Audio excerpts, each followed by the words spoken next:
Give me a W. W. Give me a G. G. Give me a B. B. Give me a B. B. Give me a... No, wait, that's basically WGBB Freeport. That's Isn't it time for Dave's Gone By? Yeah, right now. We got David Lefkowitz here. He's a Long Island arts guy. He's got his own radio show. There goes the neighborhood.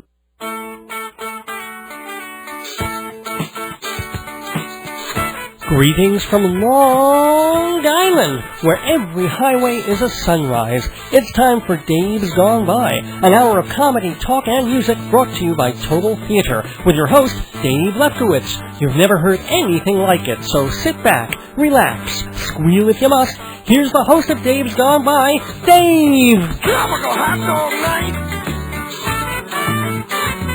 Like two flamingos in a fruit fight! Every color of day, whirling around at night. Well, there goes the neighborhood, everybody. Welcome everyone on this Sunday night, July 20th, 2008, to the 283rd episode of Dave's Gone By. So happy to be here, these many hundred episodes later since we started this show back in 2002. It's a mix of comedy and talk radio and interviews and extra views and everything else we can kind of throw in week after week, try to keep it interesting for you and for me, because I'm Dave Lefkowitz, happy to be here with you. And I'm not here alone, because my frequent guest co-host, Mr. Jeffrey Goodman, is in the studio with me. Hello, Jeff. Hey, Dave. How you doing? Okay, well, there's another hour of my life I'll never have again. What, this hour? It just started. Maybe this will be an hour you'll want again. Maybe this hour you'll be like, I want that hour again. But I'll still never be able to have it back, but that's okay. Actually, wouldn't you rather have this hour than the hour you spent, like, driving here or the hour you're going to spend driving back? This is true. There you go. So make the most of this 58 and a half minutes. I'm very excited about our 58 minutes left. Aren't you? Well, you should be. Do you know why? I'll tell you why. Because I think we have an interesting interview. We have an interview. It's going to be a lot of fun. There's a woman, an attractive, nice, fun woman named Sarah Cion, and she is a jazz pianist, has been for many years, and she's quite talented. Songwriter as well in the jazz idiom. Okay. Has traveled the world. And stories to tell about that. But she's also a wife and mom, and she has the sideline career now of being an author. She has written a book, a simple, fun kind of humor book, about dealing with your mother-in-law. How do you get along with your in-laws? And so, it's kind of this bifurcated thing. She's a musician and kind of a humorist authoress, and she's Jewish. So, I figured... She's Jewish, and she's an author, and... There you go. She's a musician? She's not a doctor or a lawyer, so her parents may not be that happy. But they got to be pretty proud of her. Did she marry a doctor? No, but she married a guy she loves very, very much. And it's a nice Jewish boy and all that kind of cool thing. Well, so, they must be very happy. We'll find out. I won't, because as soon as someone heard that Sarah Cion is Jewish, well, he just said, Dave, and the fact that she's kind of cute. And Sarah must have been thrilled to meet the Rabbi Sol Solomon. Yes, ladies and gentlemen, the Rebbe is back. He is in the house, and he's going to be talking to Sarah Cion. He's in the hizzy? And also her alter ego, Sally Shields. Oh, my God. About when she wrote the book. Alter ego makes alter ego. Yeah, well, no, the Rabbi's pure ego. He's also caca. He's mostly id. Yeah, that's right. He's ego caca. And cockamamie. Rabbi Sol Solomon interviewing Sarah Cion very shortly in the neighborhood. Don't miss it. Rabbi Sol is, of course, the spiritual leader of Temple Sons of Bitches in Great Neck, New York, as he's been for these many years. But that's not all we're doing on the program. Ask me what else we're doing on the program, Jeff. Dave, what else are we doing on the program? We're going inside Broadway. I love going inside Broadway, because we're both theater geeks. We love musicals and plays. We love going to the theater. Jeff and I have been theater critics for a couple of decades now. And so, we're going to talk about what year did you start, Dave? 1988 was when I started reviewing theater. What about you? My first review came out in 1980. Whoa, do you remember what it was? It was Pirates of Penzance in the Park. I always tell the story. That's why I love Richard Kornberg. The press agent. Yeah, because he invited me and treated me like royalty. I met Opening night, I met Joe Papp. Whoa. I met Jackie Kennedy Onassis. Good Lord. I met Did you meet the cast? Did you meet Kevin Linda Klein, Ronstadt? Linda Ronstadt. Yeah. There's like a whole receiving line. I met all these people. How do you meet this? Did you go to the after party? It was like, the opening night. He goes, come back here. It's like, all right. Nice. And what were you writing for at that point? I was writing for one little magazine out here on Long Island. Good for Richard. And he's like the nicest guy. I think he's so misunderstood. He's a great guy. All right. Well, yeah, he can be abrupt and he can be kind of weird, and but people either love him or hate him. But I think if you're just yourself with him and you're not so snooty, he just doesn't. I think he doesn't like the snooty people out there who think there's something that they think they're beyond their little thing. Well, see, that's the good thing. You know that you're nothing. Yeah. And so well, I knew that, and God, when he let me come to this party and meet these people, it was like a reception more than a party. And he let me meet all these people. I was like, wow, hello, thank you, I love you, Richard. And that solidified. You say, hey, I'm going to be a theater critic after that kind of. I thought I was important then. I said, wow, this is happening every show. How the fake mighty have fallen. That's I know right, the yeah. feeling. But so yeah, we've both been critics for a long time. We love talking about Broadway. So we're gonna dish about the big Broadway news this week. One thing about the Pirates of Penzance also, it was the last performance ever given by George Rose? No. By the guy who wrote The Foreigner. Larry Shue was in it? He was in it. Oh my god. And then he was flying he was killed when he flew back home he was flying home to do the screen adaptation of The Foreigner. Oh man. And so he was there for like opening night and then he was gone for the rest of the run, or was that it? Or oh wait, no, he finished the run, so I guess I didn't. Oh, so no, you didn't see that. Okay. Well, it was a nice story anyway, and you just make Elizabeth Shue very sad remembering that. So anyway, who is Elizabeth Shue? His daughter. Oh. Yeah. So he has a legacy. Oh. Well, our legacy of this program is going to be Inside Broadway, where I'm also going to review a couple of shows that I saw this week, including the Broadway musical that both Jeff and I saw this week, new show called Title of Show, that is the title. As insiders call it, TOS. It has an insider title now. It's in square parentheses, TOS. TOS. And also the off-Broadway revival of The Marriage of Bette and Boo with John Glover and Julie Haggerty in the cast. Julie Haggerty, well, she's kind of immune from criticism anyway because she was a guest on this program, but we love her and she's great. So. And she was in Airplane, so. Yeah, she was in Airplane! Come on! She was in Airplane! Gotta love her. And you know who else we love on this program? We love our sponsors. Oh, we love them to death. Jeff, help me with the sponsors. Hit me with the sponsors, Jeff. Oh, well, first we have the Copper Kings of Broadway. Hewlett Minuteman Press. 1315 Broadway in Hewlett. 10% off for Dave's Gone By listeners of any job, big or small, at Hewlett Minuteman Press. Also, Fancy Schmancy Balloons. What is that?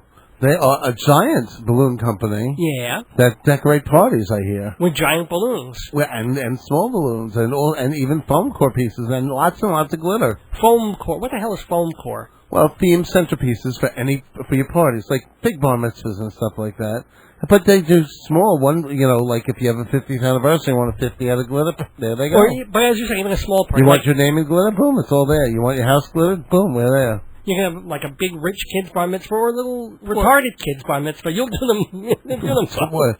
Retarded doesn't mean they're not rich. Yeah, that's true. That's true. What's the number for people to call if they want a fancy schmancy party? The number would be 516-797-3229. Again. That would be 516-797-3229. And what is this week's discount for Dave's Gone By listeners on party stuff? There'll be 12.5% given if you order a sign-in board and 3 centerpieces. 12.5% off, but off the whole bill, yeah. But you have to order a sign-in board and 3 centerpieces for your party. Okay, sounds good to me. 12.5 is a little chintzy. It was a lot higher last week, but... no one called. Can you do 13%? Come on, no. 13. Okay, well, they only asked for 7.5% in a pajama game.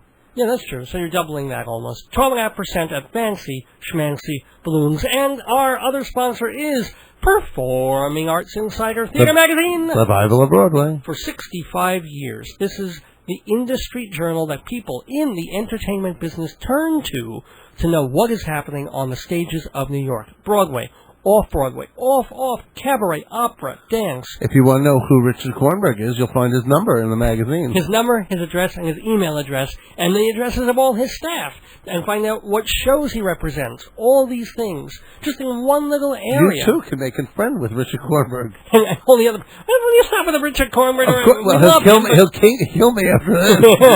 That's right. If you want his Social Security number and his bank ID, turn to page 13 in the latest edition of Performing Arts Insider. For more information about Performing Arts Insider, go to performingartsinsider.com, and remember to go to davesgoneby.org to learn how you, as a listener of this program, can get a $175 value. That's what a 1-year, 12-issue subscription is. $175 yours for only $120 a year. PerformingArtsInsider.com with all that information. And just want to tell people, before we continue with this brand new, hot, sultry July edition of Heatwave edition of Dave's Gone By, that you can hear a bunch of vintage episodes of the show on the radio station's website, still AM 1240 WGBB.com. All you got to do is go click over from my website, davesgoneby.org, click where it says Got Pod, and there's like 25 episodes there. All the recent ones with guests like Sheldon Harnick and Uncle Floyd, and I think Joe Franklin might be up there. Issa. And Dr. Dirty. Dr. Dirty from like 2 weeks ago. John Balby and Karen Mason. They're all up there, free. Anytime you can listen to them, night or day, davesgoneby.org. Hey, Dave. Yeah. Can we give a shout-out to your parents now? Because Mom might not be asleep yet. Okay, yeah. Mom and Dad, love you in case I forget later. Mr. and Mrs. Lefkowitz. Hey there, how you doing? Any quick shout-outs for you? I don't have any relatives. I've got one shout-out. I want to tell this story really quickly, but, New York, summer, horrible economy. People are mean, they're pissed off, they're in a bad mood, everything's icky-wookie. Icky-wookie? What the hell does that mean? Anyway, I go last week to an interview with somebody down in the Village, and I'm fine in New York if you stay above, 3rd Street. In the grid. And yeah. If you've got numbers and letters, I can find my way anywhere, because you just follow up and down, left and right, north and south. But once you get below, West 4th, and into sort of the Lower East Side or Soho, I am so gone. I'm like... Once you get below Houston Street. Oh, forget it. Because everything connects. 6th Avenue's on the west, then it's on the east, then it disappears. 14th Street turns into 10th Street, and there's no 12th. It's madness. So, I know that I have an interview down in the Village that's relatively easy to get to if you know where you're going. Where was it? It was near Houston Street. But I know I have to go to the Houston Street subway, the number 1. I get down there and go to the booth guy. And I say, okay, I forget actually what street I was going to. Right. It was either Varick or Leonard or something like that. Yeah. And I ask him, I know it's around here, could you please tell me just where I can get to this street? I'm sorry, I don't know. No. There's and this guy, he's middle-aged to almost senior type, kind of pudgy, kind of not kind of grumpy looking. And he works in the subway booth all day. Mm-hmm. I mean, I'm looking at him okay, what's he going to say? There's a little air-conditioned apartment under the ground. Well, he says, okay, what you got to do is blah, blah, blah, this, and really also, go look at the map. So I go, and I forget that in the subway stations, the map is not the same one that they have in the trains, because the train map is this one-page thing with the whole system on it. Yeah. Whereas in the subways, they actually have these, detailed street maps. A map of the surrounding area. You are here. But meanwhile, what I normally want to do is, if I know it's in the general area, you point me in the stairway direction, I'll go out and I'll ask somebody. But because he was nice enough to sort of point me to the map, and he expected me to go there, I went over to the map and just started looking and said, okay, I'm here, and there's my... He comes out of his room, his cage. His air-conditioned... Yeah. I mean, it wasn't a terrible heat wave. It was warm that day, but it wasn't horrible. Comes over, makes sure that I know what I'm doing. He points to the map, and he asked me what the number of the building I was looking for. And he said, oh, well, that's going to be over here by this street, and you're going to turn right there. If I tell you, big props and shout-out to the Houston Street subway booth guy. Because who was working on what day? Would have been a weekday afternoon. Well, what week? You have to. I don't recall why. I didn't get his name. Going to be anonymous Very subway nice. guy, but you know, you get such bad could have given stories. the subway guy a big What? a raise or something. Well, that's the kind. I mean, he doesn't have to. That was the extra mile. Walking out of that booth and coming over to the map. That's why and you have to showing get me. his name and write back You're to right. You're the right. NTA. Yeah, but you know, you don't get that a lot, and I wouldn't be like that. If I worked in a subway booth all day long, I wouldn't even look people in the eye. He was riding the nice train that day. Yeah. Well, let's all ride the nice train into this episode of Dave's Gone By. We've got Rabbi Sol Solomon and Sarah Cion. God, that's With a lot of S's. Yeah. Let's list our way. And the rabbi does have a cute ass, if you know what I'm saying. We'll be back right after this. That's ass. Okay, so your business proposal has been typed, proofread, photoshopped, and given a nice cover. Now, all you need is 20 spiral-bound copies, plus 1,000 printings of your latest brochure. Your Xerox can't do it. Your mailroom can't do it. Hewlett Minuteman Press can do it all. Your one-stop printing shop, Minuteman, 1315 Broadway in Hewlett. Open 6 days a week, 10% off for Dave's Gone By listeners. Family-owned Minuteman. Their service can't be duplicated. Hi, this is Sarah Jane Cion, and you're listening to Dave's Gone By on WGBB Freeport.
I'm so happy. I'm so excited to be here in the radio station. Now, normally, when I'm on this program, I talk about things related to Zion, because I am, of course, a Zionist.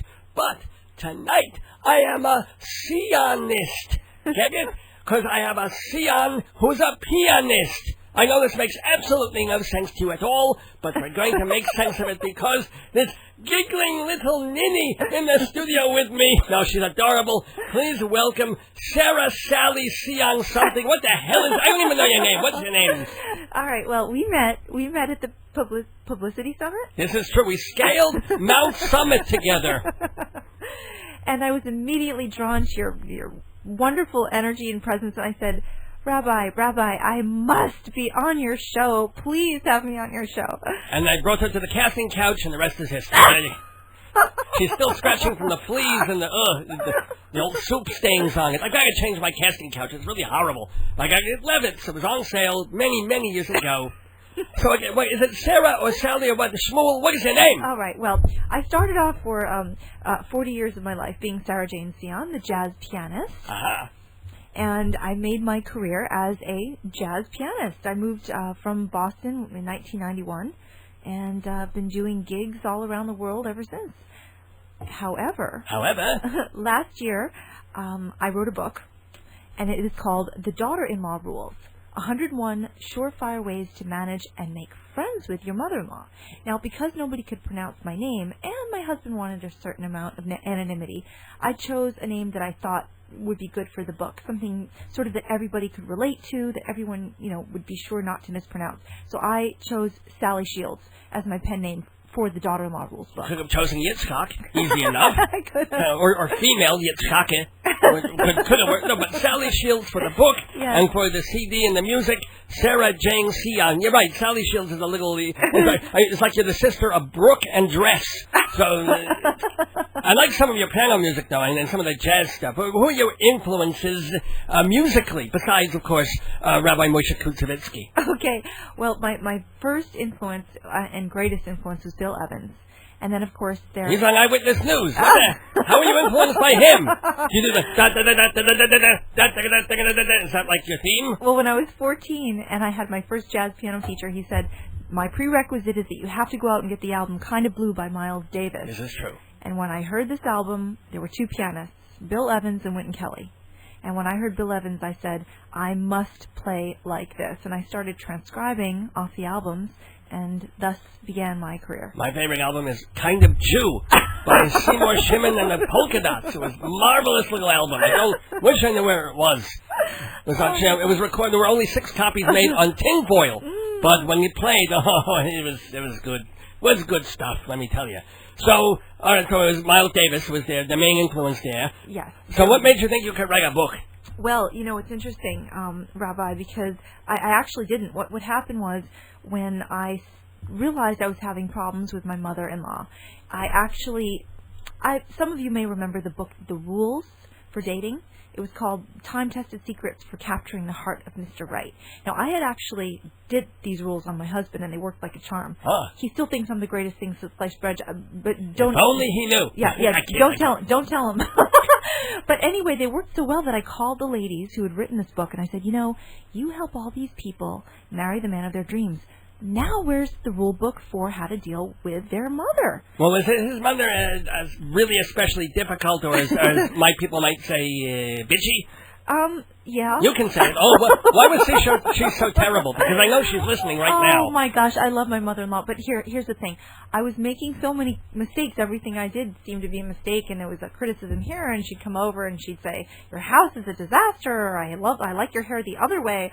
And I just thought, there's got to be some magic technique for dealing with mothers-in-law. So what I did was, when the rules ladies told me, that's the greatest idea we've ever heard, we're going to actually check with our editor. And they came back to me and they said, well, our editor's really busy at the moment, but you know what? You should write this book. And I thought to myself, by golly, I will. So to give a flavor, an example of what you're trying to say, see, I didn't get along with my mother-in-law till very, very late, basically after she died. And then we got along fantastically well, because she was much quieter, which is nice, and she didn't really even smell all that different. So it was kind of nice after. But this gives suggestions on how to deal with difficult mothers-in-laws. Here, send thank you notes to your MIL. It's MIL. I guess without the F on there, which means something completely different there. No. No matter what the gift, make sure you send your MIL a handwritten note to express your appreciation, preferably in Hebrew. They would love that in Hebrew. But just in case she says, whatever you do, don't send me thank you cards. We're family. A simple phone call will suffice. Of course, if you ever tried calling a relative, you're on the phone for 45 minutes just to say hello. That's why one of my rules is, if you're super busy, make sure you aim for getting her machine, like when you know she'll be at bingo. Oh, this is brilliant. I like this. What are some of the other suggestions? Because I really, I normally read from right to left, and this is very difficult for me. All right. Something that you can do is that you want to call your mother-in-law. As a daughter-in-law, you want to call and establish a relationship with her apart from the one that you have with your husband. Who likes it when their husband's on the phone with his mother, and at the end of the conversation, he'll thrust the phone and say, here, talk to my mother. No one likes this. Okay, so what I suggest to my readers and listeners is that you pick a day, such as Wednesday, and you call your mother-in-law, and you just for a short chat and ask her how she's feeling, but you really want to establish this relationship independently of the one that you have with your husband. And she'll really appreciate that. It's sort of bonding with her on a girlfriend level. Did you become buddies with your mom-in-law? I'll put it to you this way. I turned her from my biggest advocate into my number one fan. And now she carries my CD around in her purse. She brags about me to her friends, whereas before she was, very critical and all of this. Oh, you mean adversary, not advocate. She was she was against you. Yes, she was a naysayer. Ooh. And now she is a fan. Because of my rules. I've done my rules. So I thought that maybe I could help save other young wives years of needless contention. But the thing is, you're not asking them to go halfway. You're going like 99.7% of the way. It's true. You're not building a bridge and meeting in the middle. You're just going, okay, I'm going to build this bridge on the River Kwai and go all the way to her, and whatever she wants, she gets. Well, put it to you this way. I did what didn't work for about 10 years. And then I decided, well, let me try this. It started off sort of as a tongue-in-cheek coping mechanism. And when I saw that these rules started to actually work and her attitude started to shift towards me, I thought, aha. Now, for example, she'd come over with the whole, your house is a disaster. So one of my rules was, preemptively tell her, oh, Mom, my house is such a disaster. I'm going to sign up for one of those home improvement shows like Designer's Challenge or What's With That House. And, of course, the next thing out of her mouth is, oh, honey, you've got so much to do. Your house looks just fine. And I thought, aha, now I'm no psychiatrist, but I think there's a little bit of reverse psychology involved here. So basically, the basis of these rules, Rabbi, is what I based it on was the seventh spiritual law of success, which is the quickest way to get what you want is to help others get what they want. So when you really stop to listen to your mother-in-law and see what it is that she's concerned about and some of the things that she's thinking about, and you sort of tailor your responses and let her know that you are really sort of thinking about the things that she's concerned about, that will go such a long way. And it only takes a little bit of effort and some training and some patience. And I believe that everybody can turn around their relationship with their mother-in-law. So essentially, if you can lance a hemorrhoid and relieve constipation, you're very, very far into the changing the whole relationship around. I think that's marvelous. I think that's wonderful. Let's get back to the music for a moment. All right. So, was that making that music a career for several years?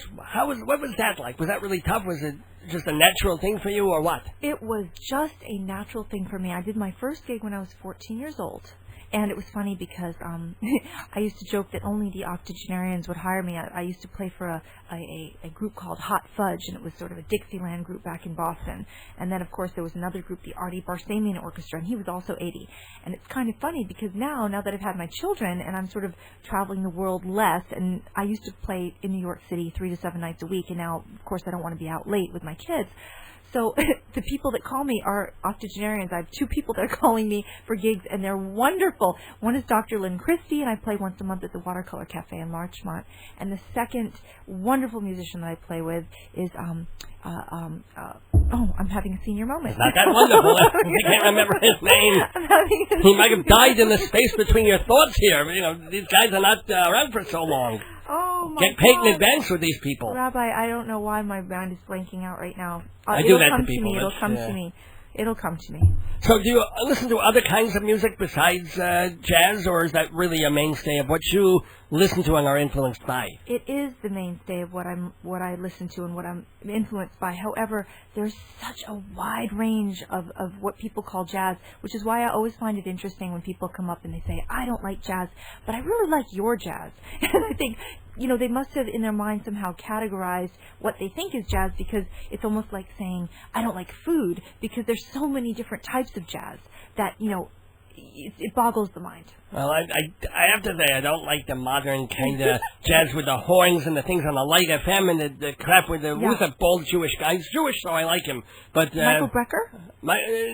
Him too. Well, no, it's Kenny G with the thing. Oh God. Which is, G is for this long Jewish name, so I can't hate him because he is of the tribe, but I hate him. Oh, God, do I hate him. Well, that believe it or not, in the jazz world, Kenny G is not considered a jazz musician. Thank you. No, he's definitely... He's considered the Antichrist. Yeah. No. He's more considered, smooth jazz. Well, it's jazz. There it is. There's the word. They use that word, smooth jazz, to pull you in and suck you in and make you think that it's jazz, but it really isn't, according to purists. I don't know about the Michael Brecker stuff and the who's the guy with the fuzzy hair and the Brillo and the not Jewish. He used to have the Saturday night show on NBC. Oh, I always with the trumpet with the horn and the thing and the. White guy with a horn. I was going to say Branford Marsalis. No, not unless he's having an operation. Oh, gosh, I can't think of it right now. Since I had my two children, brain cells... Well, how old are these kids now? 6 and stop banging the table, damn it! 6 and 2. The machines here are 465 years. They're almost as old as the Torah in this radio station. You hit anything, and it not only explodes, but the building next door explodes. It's very delicate. So it's 2 and 6-year-old kids. This is marvelous. Are you gonna have any more or none or what? No. When I, the second time, I told the doctor, while you're down there, just tie my. Thank you for sharing. Listen, I'm 41 years old. I don't need another pregnancy or another baby. I'm perfectly blessed, and I have a boy and a girl, and I'm very, very happy. Well, Mazel, this is wonderful. One day you might be a mother-in-law too. Yes.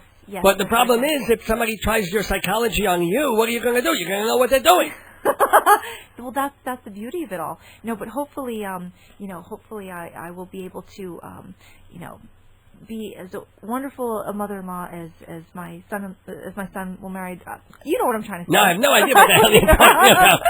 Much better you should play some music. We're going to listen to some lovely tube-tying music from Sarah Jane Cion, but not before she tells us about her website and where to get her book and her music and all these good things. Thank you so much, Rabbi. Okay. Well, basically, if you go to sarahjanecion.com, you'll see my website and all of my music, and if you need to spell it, S-A-R-A-H, Jane, J-A-N-E, Cion, C-I-O-N.com.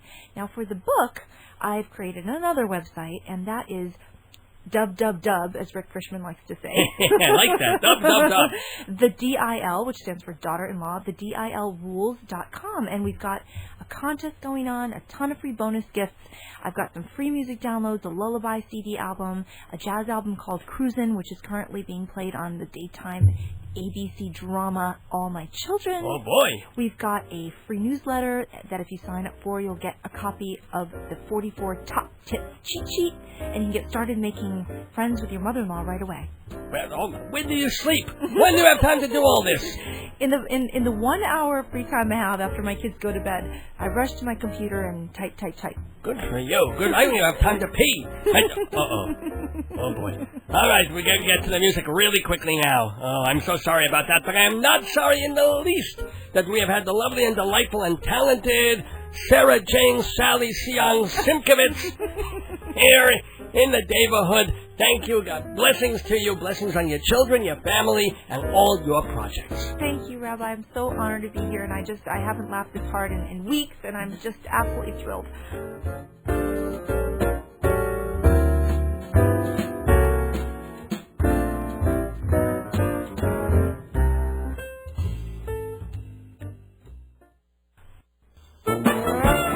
Do not adjust your set. There's a rabbi on it. Me. Everyone. Wednesday, and Friday morning at 7:30 on Cablevision Channel 115. I'm Rabbi Sol Solomon, spiritual leader of Temple Sons of Bitches in Great Neck, New York.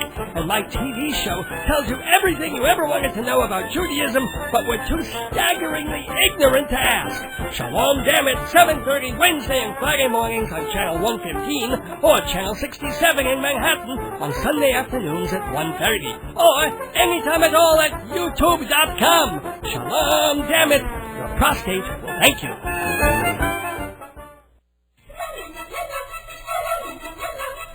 Inside Broadway, brought to you by Total Theater's Performing Arts Insider, your everything theater guide.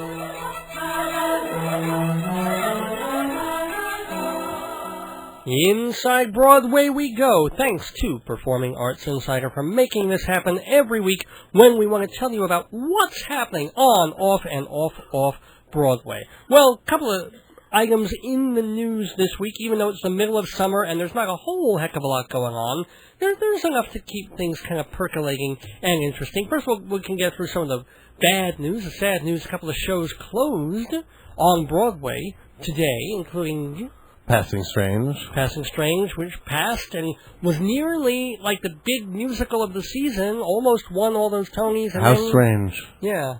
Good. I mean, it'll have an afterlife. I mean, Spike Lee's going to make a movie of it, and he did. He just filmed it. It's going to be filmed live performance. Right. So they may either release it to regular theaters or it'll go straight to cable TV. But I'll definitely be happy to see that again. Plus, the CD will come out, and I know we're going to hear some more great music from Stu, the guy who made Passing Strange. Also, The Country Girl closed today. That revival that didn't really do much for anybody, with Morgan Freeman and Frances McDormand, directed by Mike Nichols. Didn't really quite take off, but some people liked it. That closed today, and I think either this week or next Sunday is the closing date of A Catered Affair. But it was today. Might be today, with Harvey Fierstein, it was the 20th. Faith Prince, and Tom Wopat. Jeff hated the show. I kind of liked it. I thought it was sweet. I didn't hate it. I very much disliked it. No, it's close. There's a thin line between hate and dislike, I guess. Anyway, let's get to some happier news of things that are going to be happening on Broadway this coming season. It's Stuart, Not So Little. Okay, kind of a Stuart Little pun there. Mary Stuart, a London production from 2005 by the Dagmar Warehouse, is coming to Broadway in the spring, with Janet McTeer. We might remember her from her doing A Doll's House on Broadway. She's going to be playing Mary, Queen of Scots, and Harriet Walter will be repeating her role as Elizabeth I. And the woman, since everything is Mamma Mia this week, Phyllida Lloyd, who staged Mamma Mia over there and over here, and she just directed the movie, she's going to be directing this Mary Stuart in the spring. You don't think people are going to want to see that? Oh, hell yeah. Well, it's a good play. Okay. And I've seen them do it off-Broadway. It takes 4.5 hours to tell. Yeah. It's a good story. But it's powerful women. Yeah, well, that's good theater, man. And all the theater queers are going to go out for that because, oh, diva, you know, that kind of thing. What? Yes, sir. If they came out for Angela Lansbury and what's her name? I don't think we'd call them theater queers, though. Well, whatever you want to call them. The other word I'd rather not use. So, speaking of which... No, actually, that's not speaking of which of anything. You've heard about Jackie Hoffman is going to be out of Xanadu for a few weeks. Yes.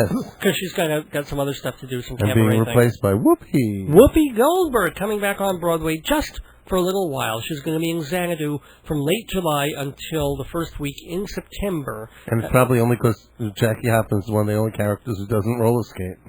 Oh, good point. Good point. Yeah, because... You know, she could. You don't want to see Whoopi on wheels. Oh, good Lord, no. Well, maybe on 4. And they have, 2 on her feet and 2 on her hands, and they just push her back and forth. Well, they have 4 on each foot. Well, that's true. Well, anyway, it's a small role. That's why I'm a little surprised that she's taking it. But then again, she's got to deal with the view. But it's a funny role. Yeah. So, evil woman. Whoopie-doo. I call it Whoopie-doo, because Whoopi's going to be in Xanadu. Now... Here's the information, by the way, on Billy Elliot. That's the big musical that everybody's trumped up about. Go to the Imperial, get your tickets now. Yeah. Billy Elliot, the Elton John musical, I should say, All set for the Imperial. Opens there November 13th, including the cast Carol Shelley, who we know from Wicked and a bunch of things, Gregory Jabara, who was in Dirty Rotten Scoundrels, and Olivier-nominated Hayden Gwynn. He's one of the British people that they're going to bring over from this tale of little Billy who tries to find his sexuality and soccer. No, he tries to be a tap dancer. Oh, sorry, tap no. I'm confusing it with... I don't know what I'm confusing it with, but kid, sexuality, tapping. Will you put your homophobia away for a second? I can't... Oh, okay, it's gone. Hayes Days. Yes, ladies and gentlemen, the Helen Hayes Theater is going to have a new owner come 2010. Martinson is selling it? Is it just one person who owns it now, or It's is it two. It's Martinson and someone else. Well, it's going to be bought by the Second Stage Theater. They're finally going to have a Broadway home. So, wow. The Hayes Theater, current home of Santa but that means that all those small little plays that want to make it to Broadway are going to have a hard time. Because they're all going to have to fight over the Golden now. Yeah, well, that's true. Except Second Stage will probably put on some small little plays. That's kind of what they're for. Yeah, I know. And anything that is a hit at Second Stage during the regular season, they'll now have a place to move, which would be kind of nice. So it's going to be a couple of years before this happens, but at least now...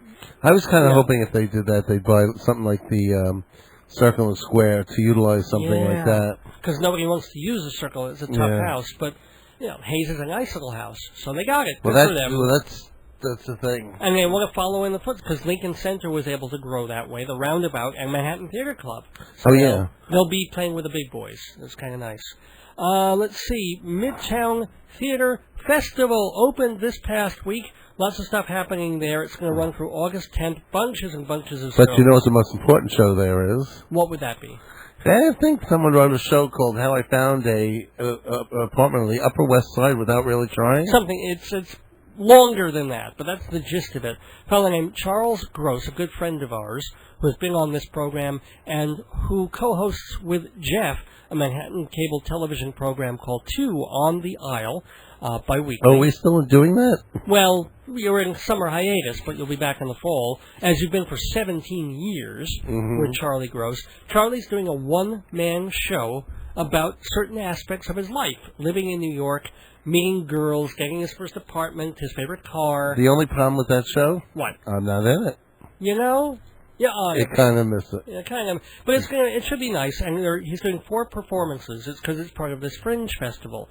So it's Thursday, July 24th at 8:30.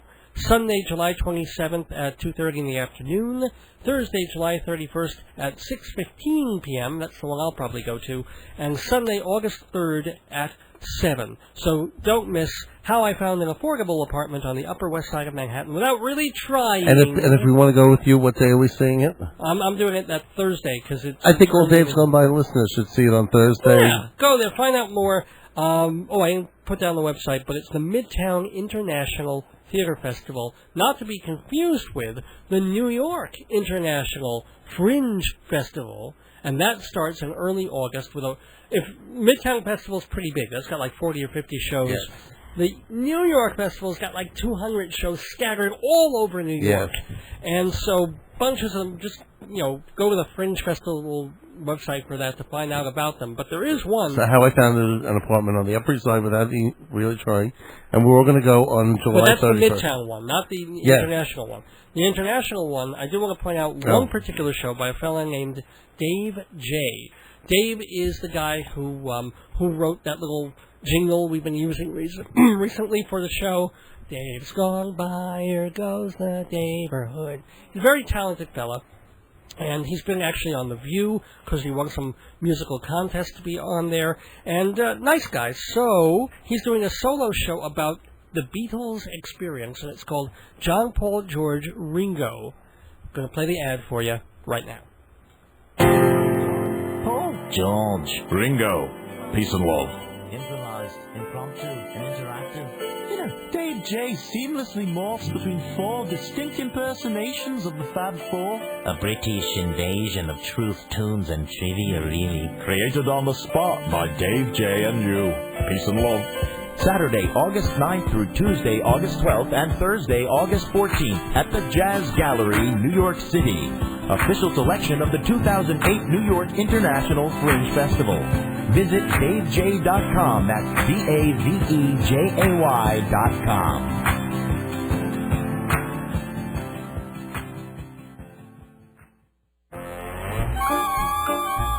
Performing Arts Insider Theater Magazine, the Bible of Broadway for more than 6 decades, telling you everything you need to know about Broadway, off-Broadway, cabaret, opera, and dance. It's all there in the pages of Performing Arts Insider. And you, as Dave's Gone By listeners, can get 10% off annual subscriptions. Just go to performingartsinsider.com to find out more about the business. And don't bother me with Moliere. No, don't bother me with Moliere, at least not tonight, because we've got another comic playwright to work with, a much, much darker one than Moliere ever was, but a very talented one, Christopher Durang. And we're going to review a show of his that is being revived called The Marriage of Bette Boo, which, well, Jeff, did you see the original of this, or have you ever read it? No, I didn't. But you're a Durang fan. Yes, I like Durang. Yeah, me too.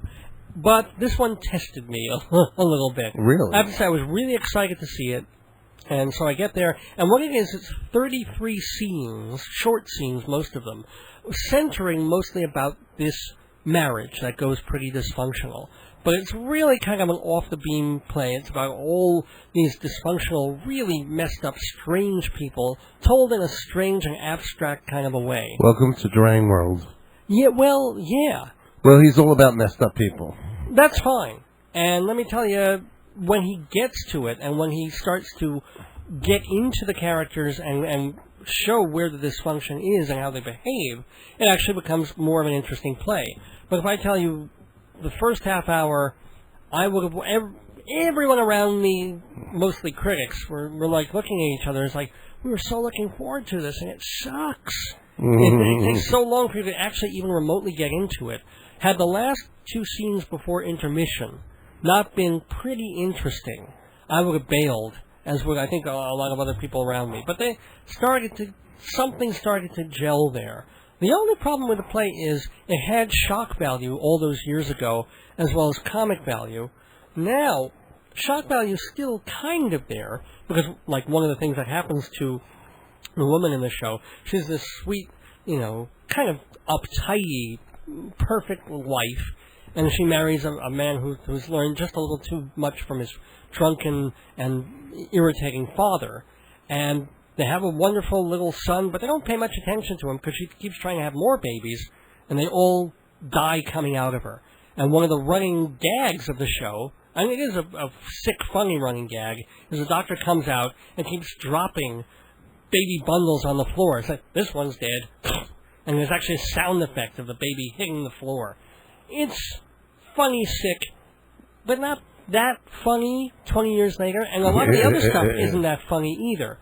So you're watching things that are supposed to be, outrageously zany and funny and dark. And it only works about 30 to 40% of the time, and that's just not enough, And if you want to get to the good stuff, which is how this marriage is disintegrating between this woman and this man, it does get good, but then again, that's something you can get in Edward Albee and on TV a zillion different places.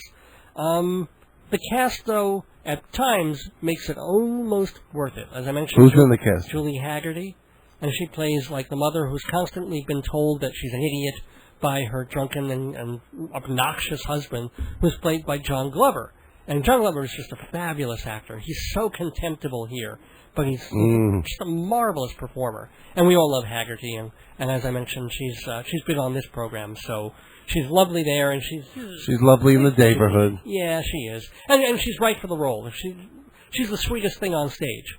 I'll say that. Okay. But I can't recommend The Marriage of Bette and Boo. Now I can mildly recommend this next show, which is a musical that played off-Broadway just a couple of years ago and was a very, very unlikely candidate for anything else to happen to. It was a Fringe Festival show.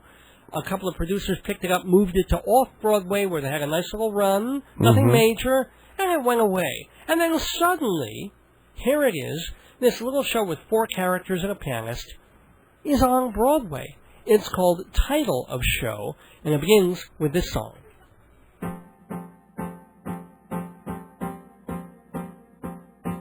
What if this dialogue were set to music? What if what we're saying could be said in a song? Hey, that's not a bad idea, perhaps we could use it. Music in a musical, how can we go wrong? We could ask significant questions. We could get important points across, like are we writing for art? And is art the springboard for fame? And will fame get folks to trust us? But will they trust us if it's just us, me and you? Two nobodies in New York. Hey, I think it's working. We're discovering choices. Lots of things to think about when writing a show. Yeah, creating a vehicle to showcase our voices. And I don't mean our vocal cords, I mean what's below. We could ask significant questions. We could get important points across, like are we writing for art? And is art the springboard for fame? And will fame get us a paycheck? But will a paycheck mean that we'll sell out? And if we sell out, will they yell out me and you? Two nobodies in New York. Two nobodies in New York, a.k.a. the writers of Title of Show, way back when, just for the hell of it, they submitted a script to the Fringe Festival. They said, let's do it. And they decided to craft a musical about their trying to craft a musical. And it's really a great musical. The only problem I see is, even moving it to Broadway is a good idea, but I think a lot of people are going to go in to a Broadway house and expect a full Broadway production. Right. And you get a production with 6 people and a piano? 4 people and a piano. That's it. And no... I mean, there's a set, but it's not a very inviting one. And, right. There's stinky little apartments where they're living while they're tapping away with their day jobs and trying to create a musical about writing a musical. Right. It was very charming off-Broadway. It's clever, but I think people don't feel cheated. Have you seen it on Broadway? No, I haven't. Oh, I thought you went back to see it. No. You saw it way back when it played. Yeah. What they've done here is they've kept what they had, and then, of course, they had to add on, because now the story adds on. It wasn't just in the Fringe. It moved to off-Broadway. And now they have to include the fact that it moved to Broadway. So it's also ballooned in size from an 85-minute musical to a 105-minute musical. And without intermission... And there's no intermission. No. It's bad a little choice. much. Anything over 90 minutes should have an intermission. I agree. And with a one-person show especially, or... with a musical like this, especially where it's kind of relentless and there isn't much coloration in the orchestration, because it's an electric piano, that's it. And it is clever and it is smart, and I had this sort of opposite reaction of the thing with Bette Boo, where with Bette Boo, I hated the first half hour and kind of got into it after that. Mm-hmm. Here, I big smile on my face the first half hour, laughing at all the jokes, loving the people, loving the idea of it, loving the rhymes. And then it didn't go anywhere else enough. And I'm sure you felt a little trapped in the theater. Because they don't give you an intermission. Oh, well, I wouldn't have left. I mean, I would have Right, I know, but I think you need a break after a while just to exhale and digest what you've seen. But I think also what you really need is just a bit more, I hate to be sort of, because it's not trying to be an old-fashioned musical, but it requires more character development. Yeah. We find out a little about their jobs and what they do, but like we hear one woman is engaged, nothing more about that. We've got one woman who hates her day job and kind of quits, so that has some arc to it. But after an hour and 40 minutes, it really is just about, okay, we're going to write, a producer wants it, and we're going to do this. It's not quite enough for Broadway, and it loses the momentum. I think you and I discussed this privately, that I really think they moved it to Broadway just so they can say they ran on Broadway. That way they can get a tour out of it, and then you'll get a million little local theater companies doing it. Yeah, and they could, and they should. To put this back in a small room, then it's going to work again. If they cut it, they got to cut it though. Oh yeah. But I've got to say this: I was there on a Saturday matinee, and the audience was loving it. They were eating it. I don't know where they shipped them in from. If they were all, I'm going to use it. It's not a homophobic word. If they were all show queens or what, but it was just like they were going nuts through the whole thing in a way that was even beyond like a normal audience reaction. Well, unfortunately, a lot of times a lot of that is paper. Oh, you think? Well, I mean, at that stage, maybe. But it was also a big critics afternoon. So, then there'll be a lot of paper there, too. I mean, on some level, again, I wanted to root for the show. I love the show. I love the show. But it's also weird when the audience likes something that much more than you, and you're wondering, is it me, or are they forcing themselves a little bit? Well, I think there are a lot of people who are fans of the show, and they come back over and over and over again. Oh, well, it just opened, so they couldn't have come back that No, but time. you know, they came to the off-Broadway, then the off-off to the off-Broadway, then, you know. Well, I wish them well, and I think it's a neat thing and cute and clever. Just wish there was something more. I'm very happy with the two cute, clever things that open. I think the title show and also 39 Steps. Very small shows. And we'll see if they can make it. Especially because they put, Passing Strange is totally different. But these are both in considered bad theaters because they're on the west side, the east side of Broadway, not the west side. Mm-hmm. You know, and so I'm sure that's why they're in those theaters because it's a small nut to crack. Right. But let's see what happens. All right. Title of show. Pretty good. Well, you haven't seen the Broadway version, but pretty good recommendation from you. Recommendation from me. Do check it out and check out. But don't expect too much. Okay. No, but you can't go in. Pay $80 for a ticket. Don't expect too much. You know. Well, see, that's why I personally would not spend $80 for a ticket for that. I think $30, $40 is all I'd spend for that ticket. Right. Me too. Well, I don't even have $30 or $40. So buy it half price. I listen to my stuff. I like free stuff. Like this program, free for everyone to listen to from beginning to end. And yes, unfortunately, we have to bring this episode of Dave's Gone By to an end, which we'll do as we finish Inside Broadway.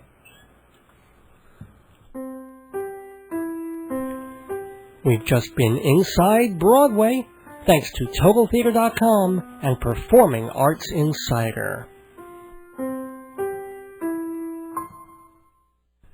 Oh, honey, make sweet love to me. Huh?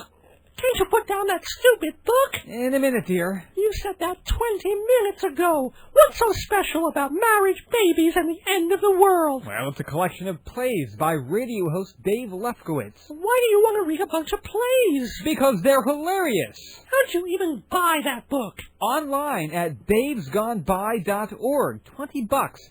And they've got trade paperbacks for $12. You would rather read Marriage, Babies, and the End of the World than ride me like a hot stallion? Well, maybe we can compromise. Wow, I love this book! Oh, and you too, hon. 30 seconds is a long time. You can say a lot in half a minute about your business, your product to sell, your message. Say it on Dave's Gone By. Easy, inexpensive, effective. For details and the rate card, davesgoneby.org or email davesgoneby@aol.com. Imagine how much you can say to my listeners by advertising on Dave's Gone By. Just like this, 28, 29, 30. Everything is iPod this and download that. Whatever happened to good old-fashioned CDs? Well, at Dave's Gone By, we're still making them. Nearly every episode we've ever done is preserved digitally on compact disc and for sale at davesgoneby.org. And at a new low price, $10 per show, shipping and handling included. Add $1 per disc for a personalized autograph and check davesgoneby.org for multiple discounts. P2P, MP3, CD, me. My daughter's first words. I'll do it again. Please do that again. Ball, bath, cheese, juice, shoes, Elmo, no, high, bye, mommy, daddy, kitty, baby, fish, bananas, bubbles, blocks, alligator, giraffe, elephant, and octopus. Okay. Sounds like a Captain Beefheart poem right there. All right. Hi, this is Sally Shields, author of The Daughter-in-Law Rules, 101 Surefire Ways to Manage and Make Friends with Your Mother-in-Law. You're listening to Dave's Gone By on WGBB Freeport. Thank you, Sarah. Thank you so much for being such a delightful guest, and thanks also to Rabbi Sol Solomon of Temple Sons of Bitches for interviewing her. And get Sarah's CD. It's called Indeed, and some really nice jazz music. We're going to go out with some more of Sarah's music, but not before we tie up all our loose ends here. Jeff, yes? You know what my niece's first words were? What were your niece's first words? Jeff's gone, Dave's gone by. Was it real? Oh, that's so sweet. And she's not, all there. So No. that's kind of neat. You know who is all there, Jeff? For us every week on this radio program? Us bouncers? You betcha. You'll at Minuteman Press, the copy kings of Broadway. Next to the defunct Loman Shoes. That's right. And across the street from the undefunct regular Loman. 10% off for Dave's Gone By listeners at Hewlett Minuteman Aren't Press. they generous? Performing Arts Insider, even more generous, the Bible of Broadway, because you can get a full year subscription, 12 big whopping issues for just $120. Wow, big whopping issues. They're whopping. No, it's gospel time. I can't make a racial joke. So it's $120. Racial jokes. Well, not them race, but a different one. Okay. Figure it out when you're less tired. Wow. Anyway, performingartsinsider.com, the place to go to find out about this wonderful, important theater guide. And by the way, davesgoneby.org is the place to go to find out about your discount subscription, being a Dave's Gone By listener. And that's also the place to find out about this program, our history, see some photos, and to write to me at davesgoneby@aol.com. But before I forget, we do have one other sponsor. I was wondering if we were going to remember Fancy Schmancy with Balloons, and their 12.5% discount this week. On everything, like whatever, but what you have as to long get as your party includes a sign-in board and 3 centerpieces. Right, and that's what Jeff does best. And by the way, if you're having a party, Jeff, this is what he specializes in. But he can also hook you up with a DJ, with the flowers, with the catering. I can hook you up with a complete party. What's the number again? 516-797-3229. 516-797-3229 for Fancy Schmancy Balloons. Want to remind everybody that Shalom, damn it, Rabbi Sol Solomon's Peace, Love, and Acid Reflux Hour airs Wednesdays and Friday mornings, Channel 115 on Woodbury Cablevision of Long Island. You can also catch it as I did every Sunday at 1:30 in the afternoon on Channel 67 if you live in Manhattan, or if you go to the Manhattan Neighborhood Network website, which is mnn.org, or you can see episodes anytime at youtube.com. Just look for Rabbi Sol. They're very catchy, those episodes. Aren't they? Yeah, you can catch them again and again and again and again. It's infectious. I think so. Now, remember, you can hear 25 old shows of Dave's Gone By at davesgoneby.org. Just look for the Got Pod logo over there. And let's see. And say thank you to your mother and father and your wife. Well, we did that. We did Mom and Dad earlier. You made me do that. But to my wonderful wife, she made me write that I am getting the Mega Costco supply of Viagra. She was just goofing on that. I'm not sure why. And she wrote, and this goes for you too, Jeff. She's pregnant. No, she's not. Maybe that's why I need to get the Viagra. But anywho, little inside joke between me and her. But except she's fast asleep now and not even hearing it, so whatever. It's a joke on all you people listening. Coming up, speaking of humor and fun and joy, we've got other guests coming up on Dave's Do we have guests aplenty? Including Tom Soames, who is an expert on pet health and keeping your dogs and cats well and healthy and shiny and friendly and boinkable. He's going to be talking to one of my dogs, which will be kind of interesting. And then Julius Novick, who has been a theater critic for years. He's written for The Times and The Post, and the Village Voice, actually, is what he really wrote for most years. And now he's got a new book. He wrote for the Daily Rock, too, didn't he? That's the Quadracite, Anthracite Dinosaur Gazette. He goes back that far. Yeah, no, but Jay's a really, really smart and interesting speaker, and he's written a book about the Jewish playwright in the 20th century, people like Arthur Miller and Tony Kushner and Clifford Odets, what they contributed and what they said about America and what America can find in their works. Sounds dry, which is why I'm letting Rabbi Sol Solomon interview him. Does he talk about Charles Gross in that, too? That's 21st century. No, Charles Gross wrote in the 20th, unfortunately. Oh, did he? Okay, well, anyway. It is time to leave the neighborhood, sob. I was going to... By the way, I also want to give, I don't know how you would call it, a death shout-out to Jo Stafford. I was going to play one of her songs to go out, but my computer isn't working here at the moment. I'm so glad we had this time together. Well, more like we'll meet. It was more World War II-ish. Just to have a laugh or sing a song. So... I'm afraid... Seems we just get started, and before you know it, there goes my mic. Well, actually, here, I'll lower you down, but keep singing, and I'll talk over you. There's a time we have to We'll be back pay. next Sunday, So July 27th, 2008, with the 284th episode. Oh, I thought you were going to sing. With the 280. Well, that was the end of the song. So much for that. 284th episode. 284? Coming at you next week. Was this 283 already? Yeah, it was. So until next week, don't miss your days going by. This is Dave Lefkowitz. And Jeff Goodman. Wishing you good night. Sayonara. And gone by.